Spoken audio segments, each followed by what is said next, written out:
Hi, welcome. How you guys doing today? Let's throw up the map of consciousness right there, or level of consciousness, consciousness.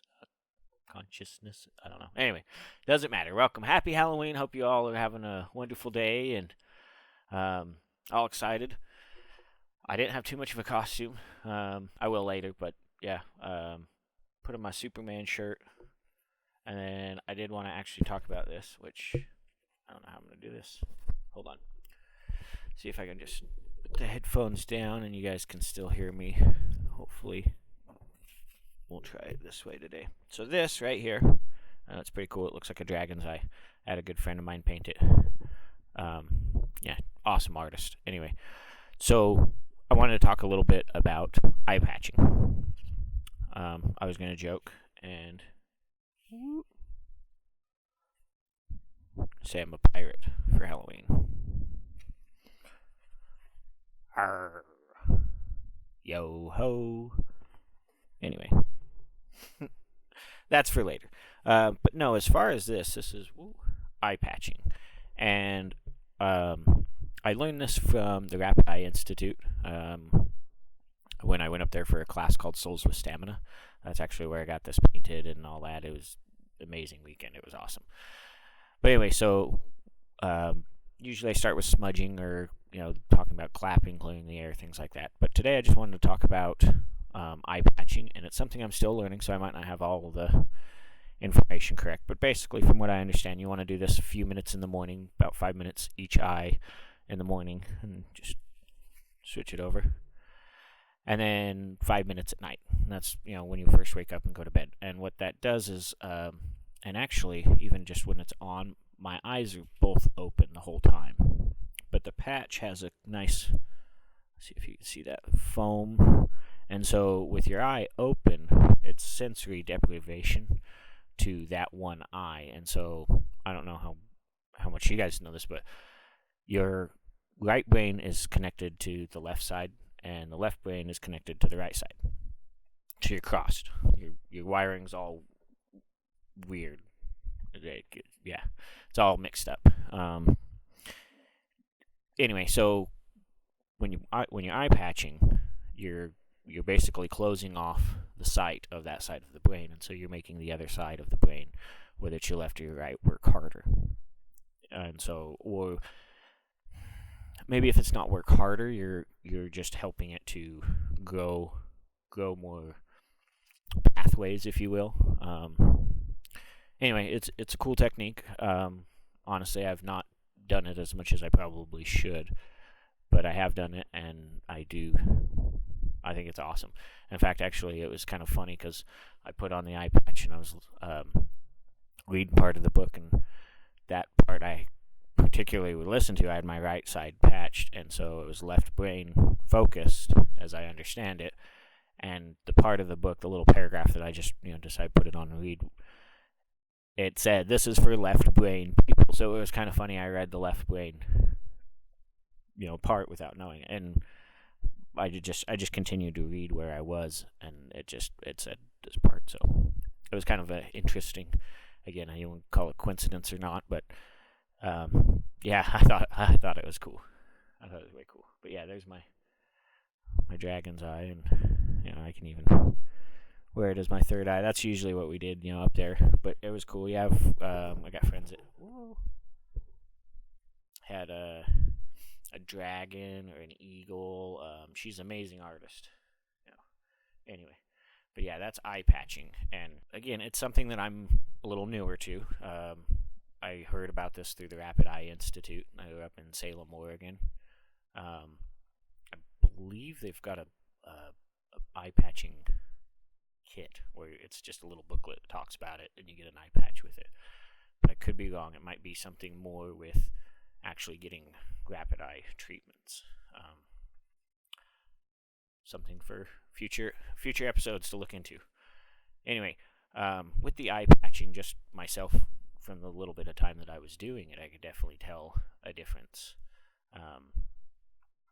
As far as, I guess, the side of my brain that I was thinking or feeling like, I don't know.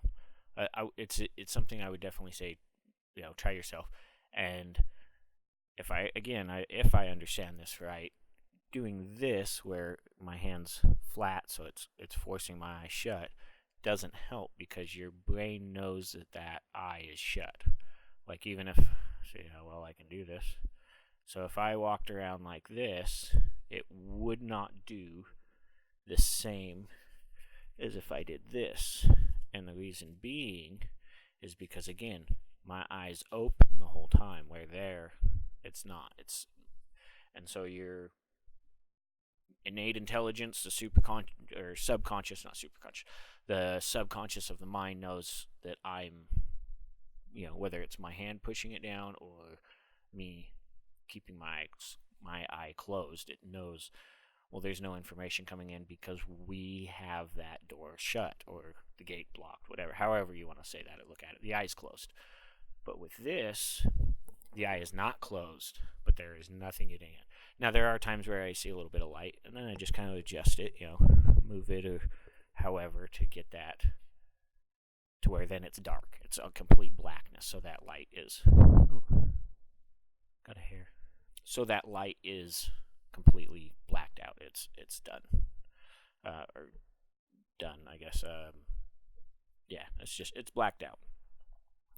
But anyway, so that's eye patching, and it's awesome. And again, I'm still playing with it. Maybe we'll do a week where I will eye patch, or maybe I'll eye patch for a week, and then we'll do an episode reporting my findings. And that's just my personal self. Again, maybe you could find something that would work for you. The dollar store, the kid pirate eye patches, I don't think will work. As I said, it's gonna lay flat on your eye and keep it closed. You want something to where both eyes are open, and then that way the brain says, "We're not getting any information. What's going on?" So that's eye patching, which is it's interesting. It's cool. But again, that's with rapid eye, which even that's a whole nother modality in itself. Really powerful. Like I said, I've had a couple sessions. Super awesome. In fact, like the Rapid Eye Institute, what does the Souls with Stamina? That great leadership class. I'm sure we will definitely be talking more about that later on in the future. So as we move forward. All right, so if you weren't here yesterday, or if you were, recap. How well you can see it.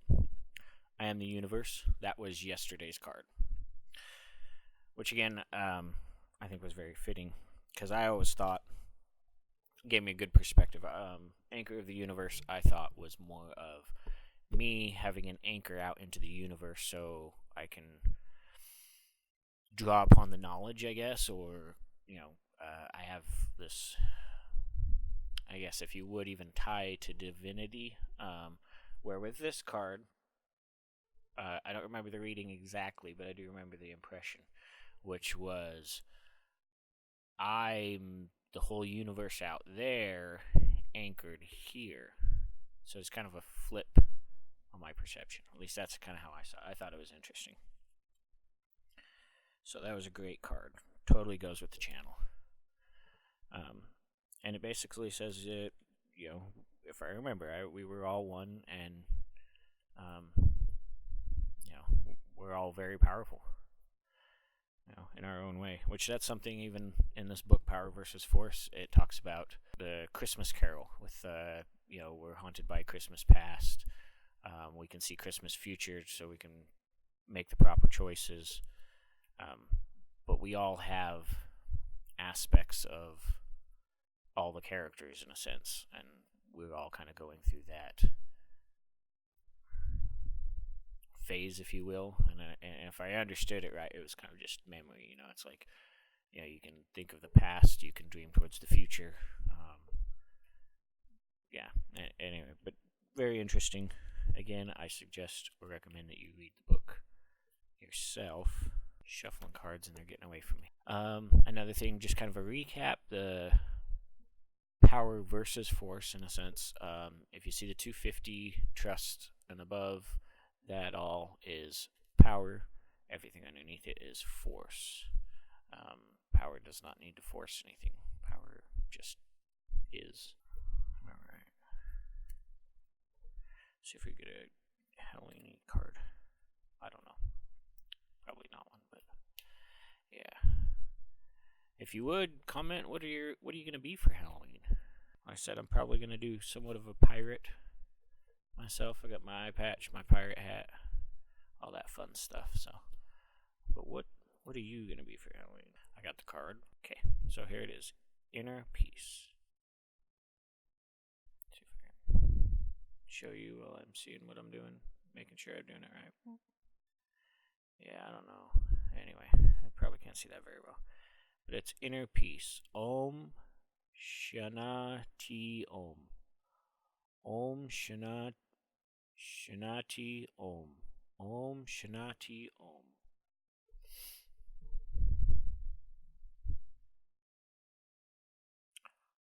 Okay. Om Shanati Om. Inner peace. I like that. It's probably what we all need for at least the parents. Inner peace when our kids get all candied up tonight. I know my kids are excited, which that's part of the fun, is just seeing their fun, I guess. All right. Let's see how well this works. All right. Om Shanti Om Shanti Om. Inner peace comes when we learn to detach and surrender to the higher purpose in life. Attachment to outcomes is based on fear and insecurity. Detachment opens us up for the universe to work out all the details. This type of peace is where miracles and magic happen in our lives. We begin to feel the fun of life experience. Peace brings the calibration. Peace brings the calibration, the exhilaration, and the exaltation of our own spirit. Peace comes from within. It cannot be achieved outside ourselves. It is a state of pure love, acceptance, compassion, and connection. First with ourselves, then expressed outwardly to those around us. This mantra settles the emotional body and soothes the heart. I gotta look up here to see how to pronounce it again. Shanati means peace and has the effect of calming, integrating, and harmonizing all the alignment and conflicts in our mind, body, and emotions, clearing our energy from the attachments of the physical world. Okay, so Shanati means peace, and it has the effect of calming, harmonizing, alright, mind and body. That's cool. And that actually even kind of goes with some of the stuff that I've been reading in the Power versus Force. That's cool. Inner peace. So yeah, we'll go ahead and chant that for a minute. Om Shanti Om. Om Shanati Om. Om Shanati Om. And again, you can do it very quiet. Om Shanati Om. Om Shanati Om. Or you can do it very loud. And I don't want to make someone move it back. Om Shanati Om. And the variation, just saying it normally. Om Shanati Om. Not trying to chant it or varying the energy, if you will. I don't think it's as powerful. That's why I end up just saying it. Om Shanati Om. Om Shanati Om. Om Shanati. And I don't know if you noticed, but I just started kind of saying it, and then I lowered a little bit, like into almost like stepping into the chant, if you will. Again, that's just how I do it, and then again throughout the day, I might be driving and just say it a couple times, or whenever it comes into my head throughout the day, I'll chant this just for a few minutes. Usually, again, no definitely no longer than 5 minutes, which I would even say that's probably, pushing it. So, Om Shanti Om, inner peace. Om Shanti Om. And I do it, probably throughout the day a few times. Sometimes I don't do it. I just do it right now with you guys, and then that's it. The rest of my day gets busy, and I kind of forget about it or get distracted, and just, yeah. But anyway, so inner peace. And it was saying in order to have inner peace, to detach yourself, and that inner peace only can come from within, not without. Awesome. All right. Try to wear my eye patch. Haha.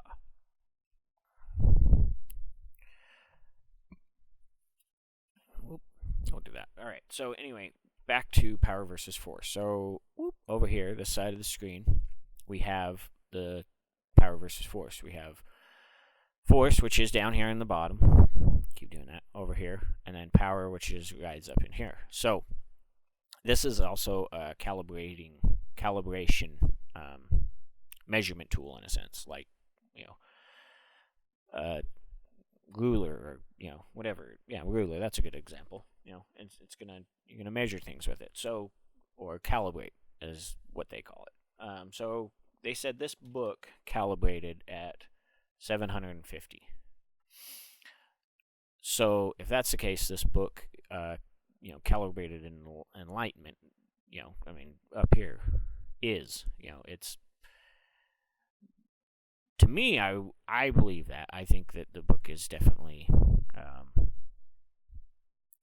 powerful, and to some extent, again, I don't know what the calibration method was exactly. They do talk about in the book that they did calibrate each page to find out that each page was saying truths or had the proper truths in them, or no deceit in, I guess, in a sense. And so they went through, from what it sounds like, almost line by line, page by page, calibrating each one, making sure that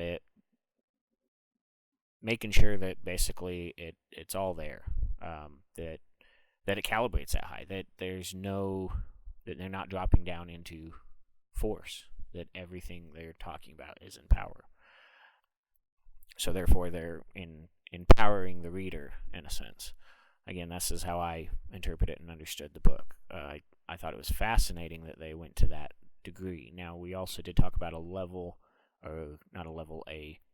list of celebrities that self-destructed, if I remember right, and that John Lennon was on that list, and he got assassinated. And so the list was calibrating, again, from what I remember and understand, down here over in the force.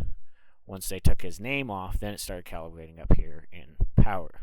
It became a truth, I guess, if you will, or all the truth. Yeah, it became a truth, I guess, if you will. That would be the easiest way for me to understand it. So yeah, it's fascinating stuff. It's really cool. Let me look to my notes. I've got some other interesting stuff. Now, this was interesting, too, because each level has their own corresponding feeling and viewpoint. It says that everything can be rationalized and justified. So what does that mean? Well, obviously, we can see over here that, peace, bliss, perfection, forgiveness, harmony, hopefulness, optimism, So we can see these have, regret, tragic, evil, blame. We can see these views of life and associative emotional state. And what that says, or what that meant, again, it said everything can be rationalized and justified. So, the righteous killer, in a sense, who is down in, guilt, he's blaming everybody else, and he thinks that once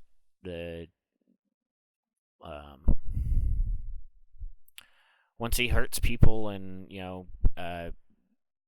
gets them in line, he'll feel better, I guess. And this is probably a horrible example.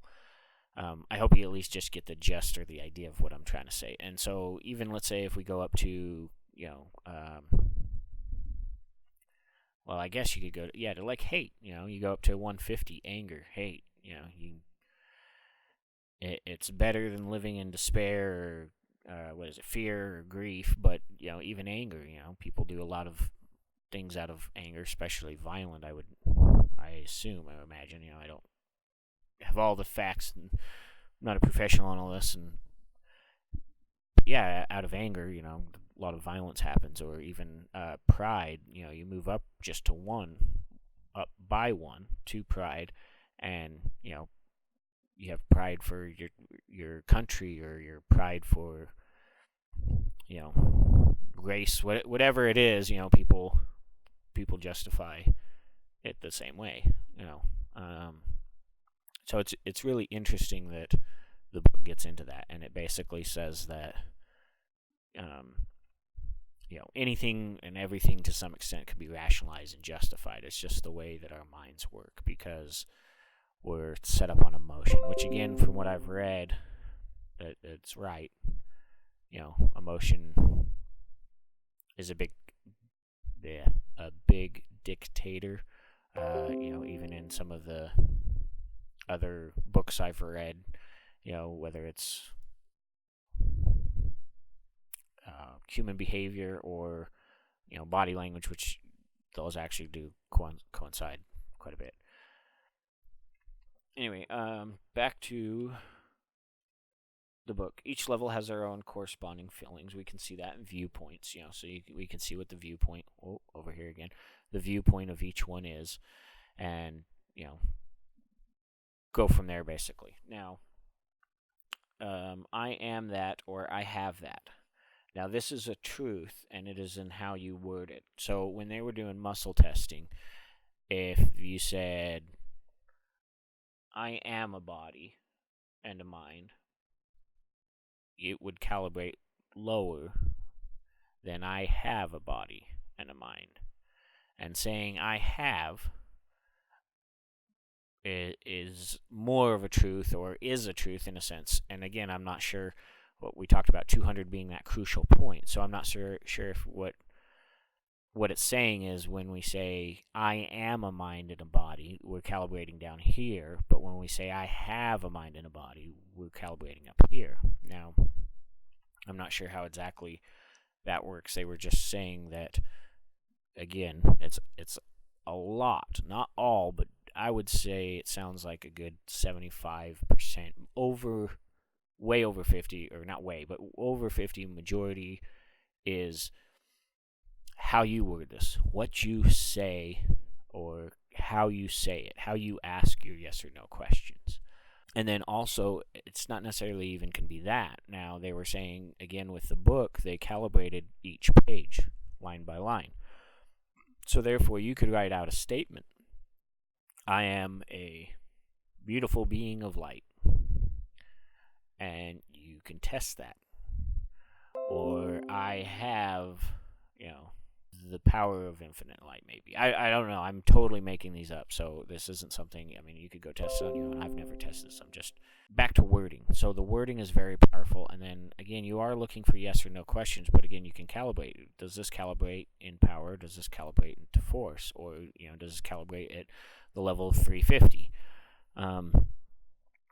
Again, I'm still learning this myself. I would recommend you look into it. But they talk about how just how you say it and the words you say affects it so much. And then again, you could write, they said this book they did at page. You could write up a page, or you could write a paragraph, and then you can test on that, and you can see how strong or weak you go on that. And then this was interesting too. It says power arises from meaning. Power always supports life. The bettering of life, or the bettering of, in a sense. So that's also a key indicator. There's another part in this book. I don't know that I'm going to get to it tomorrow. I'll be wrapping up this section, or at least this book. But there's a part in this book where he talks about killing is killing is killing. And, again, everything can be rationalized and justified. So, you can rationalize killing anybody, in a sense, for any reason, is kind of what I get at it, but not not obvious. We can say, oh, well, eye for an eye, or he murdered them, so let's hang him, kind of thing. And from what the book's saying is it's wrong. Now, I had a discussion with another friend a while back, and we were talking about listening to that internal voice, your intuition, if you will. I believe I referred to it as God's voice, or your intuition. I mean, however people have described that throughout the years, that small voice inside, the guiding light, whatever, your conscious, or your whatever.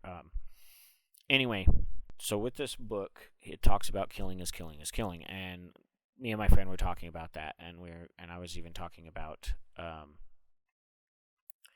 having a daily action step, or asking for a daily action step. Like, in order to achieve this goal, what is it that I need to do today?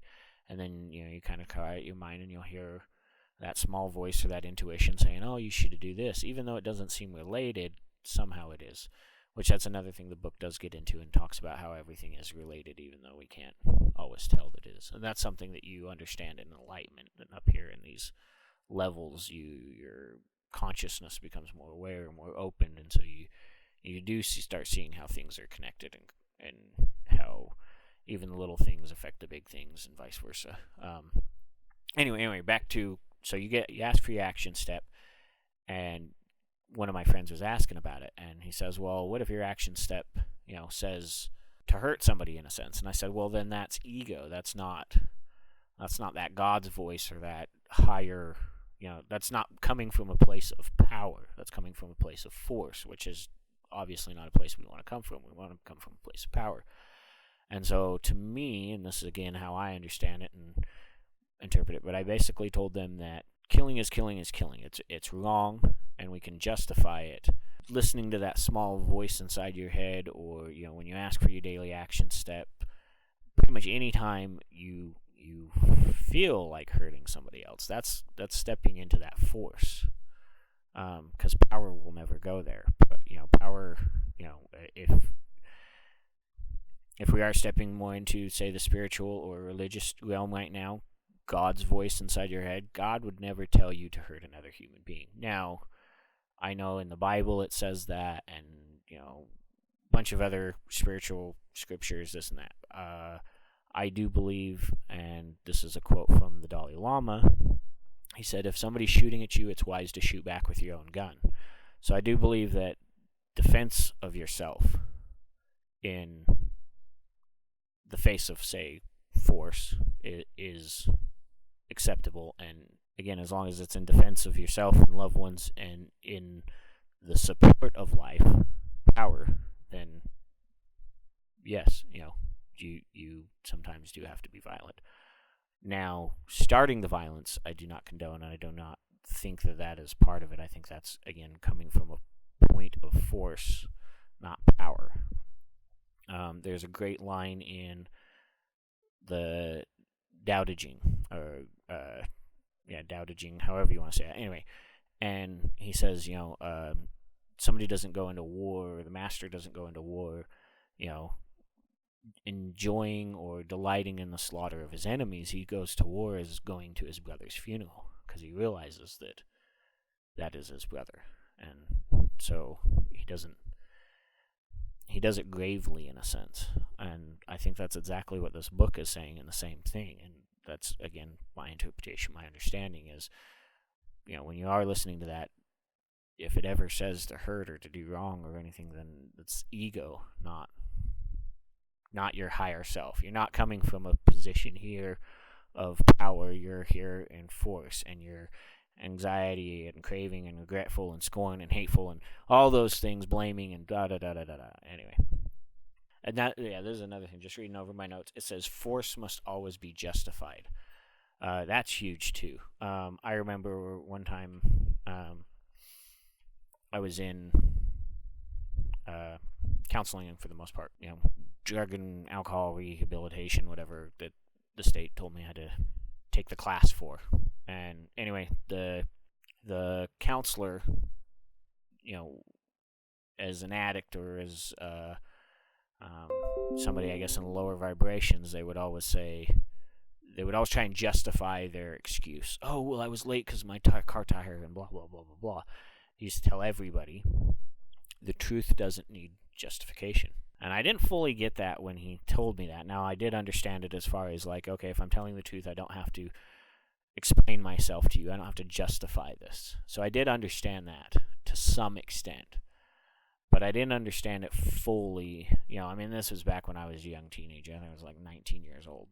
Way before I had ever read Power versus Force or even developed a love for reading. Just a dumb kid kind of thing. I'd like to think I had some smarts. Anyway, but yeah, he used to say the truth doesn't need justification. And this is actually interesting enough. The same counselor that said everybody has homicidal and suicidal thoughts. The difference is those that carry it out. I thought that was great advice. I think to some extent there is some truth to that. I don't know. Maybe you can comment and tell me what you think on that.